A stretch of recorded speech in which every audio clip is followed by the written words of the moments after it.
All right, this OEM shock on my TSE300. It's the PDS shock. This is the one I made the video on. It was broken, and then I was like, you know what? If I have a broken shock, I might as well open it up and see what it looks like inside. Then I opened it up, and I kind of went down my own rabbit hole, and that just kind of shows what kind of person I am. But I decided that, hey, I was going to fix that clevis. I was going to go through this shock. I was going to rebuild it again to figure out exactly how it is. And I was going to reshim it and put new valving in it. Well, not new valves, just new shims. Same valves that were already in there. So yeah, it was a lot of fun. I mean, learn a lot. Honestly, I don't rebuild shocks that often. This is my first PDS shock I've ever rebuilt. But now that this one's rebuilt, I can move forward to my actual WP shock, and probably going to do some reshimming on this shock. So, or at least check and see what it is. That way I can document it all, and I can kind of compare it to the shim stack that I'm running in my other shock. You know, took this as an opportunity to learn. So yeah, here we go. New base valve coming through here. Going to use one of the shims from the old valve, but other than that, all new shims. And we got the new Rebound stack. The old one, I took some shims out of it to make the new stack, and this one's wildly different. There's only like a few shims that I took out, but onward. Next up, compression stack. It's time consuming to go through each shim and measure them all, because I just bought a whole bunch of shims. And finally, my new compression stack, old compression stack, and I think I used one shim. No, I actually didn't use any shims from the old compression stack. Now to make sure all this stuff is clean and put it back together. Got a bleed cup. Gonna go through some bleeding here and get this thing working and maybe test it out this weekend. That would be nifty. I don't know. We'll see. We'll see how my clevis is doing. And quickly mock this all up on here. I mean, this is essentially how it's gonna be.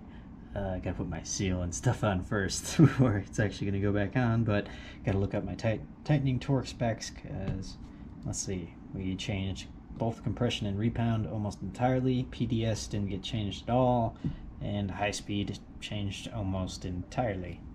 So very different shock.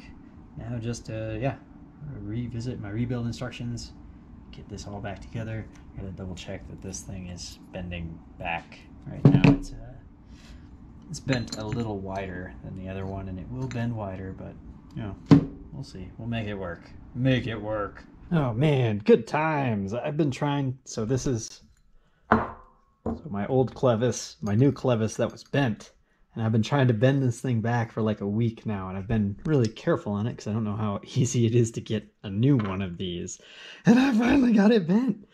Like literally this bolt, like there's no threads on this side, so I use this washer as a kind of a pressure plate for the nut right there, and I was pushing on it hard enough with this washer on the other side that it bent through that washer a good bit. But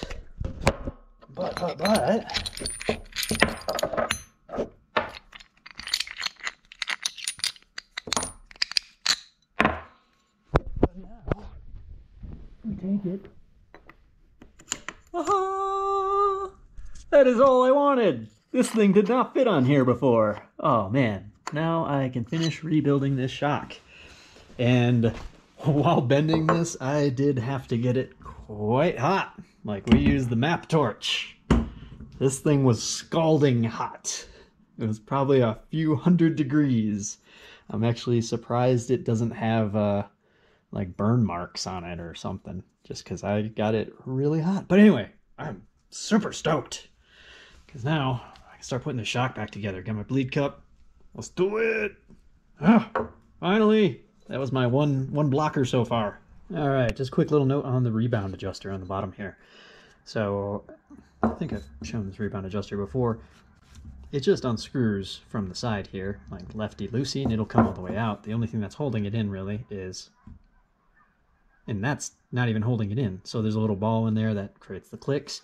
If your clicks or the force you're feeling from the clicks, like where it does the little click part, if that's feeling really quiet or very light, it's possible that just needs to be tightened up, and just push that down. I'm sure there's no setting for that. It's just based on how the clicker feels, and you want it clicky, but not too bad.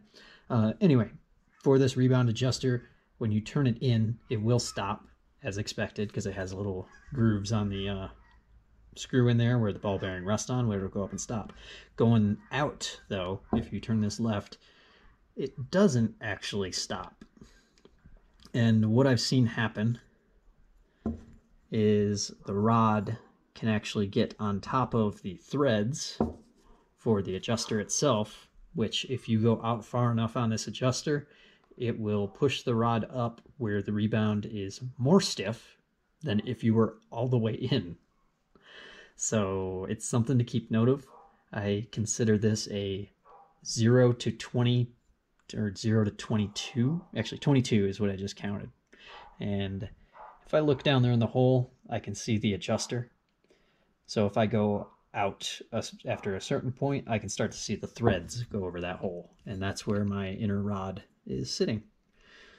And I do have thread marks on my existing inner rod, so I know my rod was doing that before. So just be careful on that Rebound adjuster. Don't go out too far. I would limit that to 20 to 22 clicks.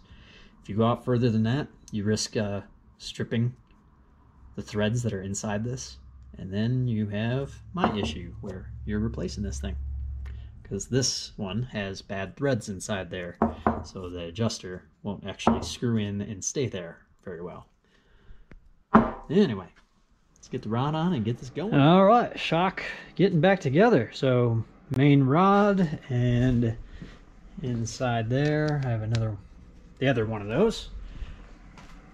But main rod, red Loctited into the bottom of the clevis, bumper cap, seal, compression stack, Rebound stack. This is Loctited on here, torqued down. That shaft should be good. This point, I already put my bladder back in. I put my compression adjuster back in.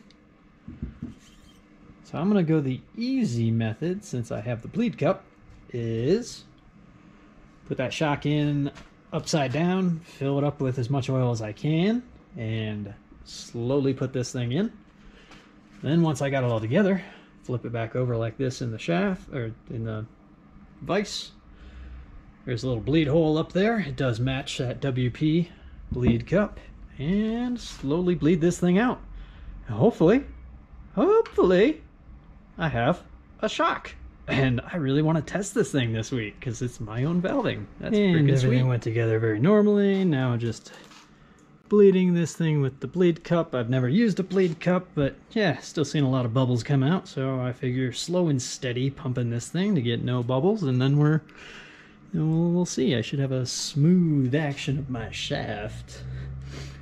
And I am being evil. I'm putting KYB shock oil in a Chinese WP shock.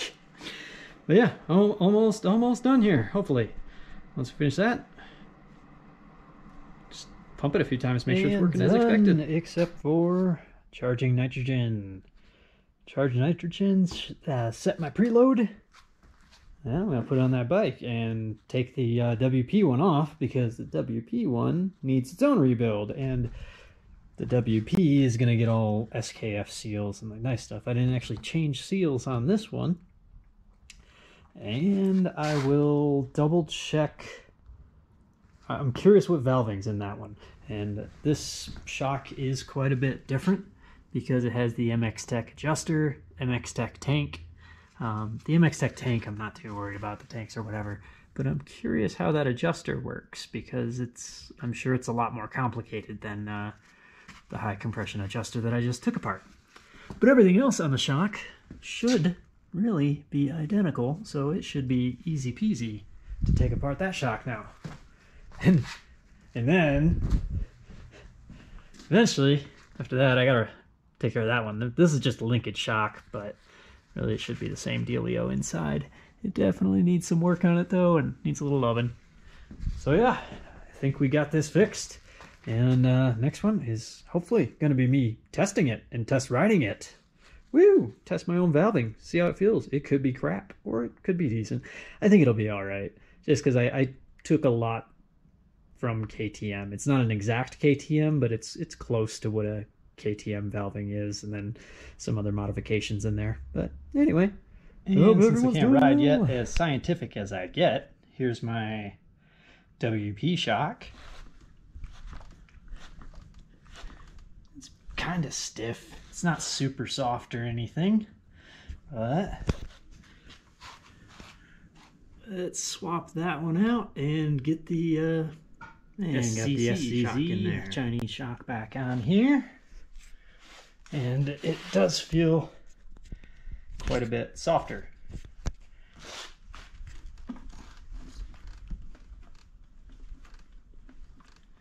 Just feels like I got a little more force with the WP shock when I'm pushing down on it. So cool beans. Now I can rebuild my WP shock. It's the never-ending rebuild. But gotta set my sag and test this bad boy, so it should be fun. Anyway, hope people are getting out there. It's starting to get nice again. Riding season's coming.